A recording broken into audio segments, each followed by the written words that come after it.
Hi friends, good morning. So ఇదైతే Yamunotri temple అండి. ఎందుకంటే ఆ రోజు వెనక రోజునే నాకు దర్శనం అయిపోయింది యమునోత్రిలో. So next day early morning లేచి ఫ్రెష్ అయ్యాను.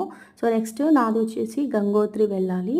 సో ఇంకా కొంచెం టైం ఉంది కదా, ఎందుకంటే నాది షేరింగ్స్ క్యాబ్లో వెళ్తున్నాను, లో బడ్జెట్ కాబట్టి. సో అలా అయితే స్టార్ట్ అయ్యాను.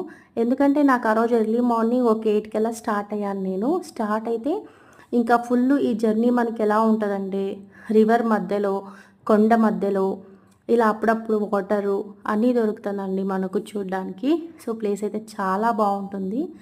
సో కొంచెం ఫాస్ట్గా పెట్టాను, ఎందుకంటే లెంతీ పెట్టలేను కాబట్టి. సో మీకు నచ్చితే కనుక షేర్ చేయండి. ప్లస్ ఏంటంటే మనకు ఎప్పుడే కానీ సీజన్ వైజ్ అయితే వెళ్ళండి. మీకు మిడిల్లో కొంచెం టఫ్ కావచ్చు, ఎందుకంటే మీరు జూన్లో మేలో అలా వెళ్తే చాలా